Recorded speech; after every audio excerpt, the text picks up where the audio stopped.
लड़की ने देखा कि जमीन पर पड़ा पिन साधारण नहीं था। छूते ही उसे लगा जैसे वह दूसरी दुनिया में पहुंच गई हो। विश्वास नहीं हुआ, फिर भी उसने पिन उठा लिया। वही दुनिया फिर से दिखी। उसने खुद को गेहूं के खेत में पाया। यह बहुत वास्तविक लगा। कैथी को अपनी त्वचा पर सूरज की गर्मी और हवा में गेहूं की खुशबू महसूस हुई। उसने दूर एक सुंदर भविष्यवादी शहर देखा। कैथी वहां जाकर देखना चाहती थी, लेकिन तभी वह दीवार से टकरा गई और पिन गिरा दिया। वह असली दुनिया में लौट आई। वहां खड़ी भ्रमित लोग हंसने लगे और पूछने लगे कि वह दीवार से क्यों टकराई। असल में वह वहां नहीं गई थी, बस उस दुनिया को देखा था।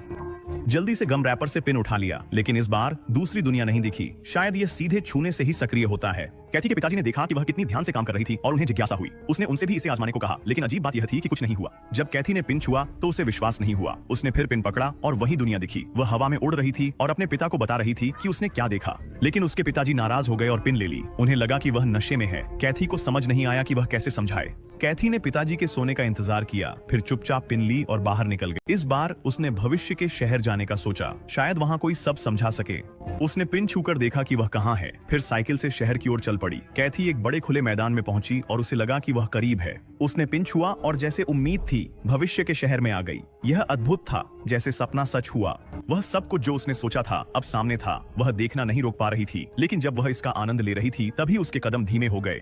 उसने नीचे देखा और उसका शरीर पानी के नीचे था। ऐसा नहीं होना चाहिए था। वह आम तौर पर अपने परिवेश को नहीं देख पाती थी। उसने पिन को कसकर पकड़ा और महसूस किया कि उसकी शक्ति कम हो रही है। तभी उसे एहसास हुआ कि उसने पिन के बारे में किसी से नहीं पूछा था। उसने जल्दी से बात करने की कोशिश की, लेकिन तब तक बहुत देर हो चुकी थी। उलटी गिनती खत्म हुई और कैथी असल दुनिया में लौट आई। पिन की ऊर्जा खत्म हो गई थी और अब उसका उपयोग नहीं हो सकता था। फिर भी कैथी भविष्य के शहर में जाकर उत्तर खोजना चाहती थी, इसलिए उसने ऑनलाइन पिन के बारे में खोजा। उसे आश्चर्य हुआ कि उसे एक सुराग मिला। वह पिन 1964 के वर्ल्ड फेयर की स्मारिका थी।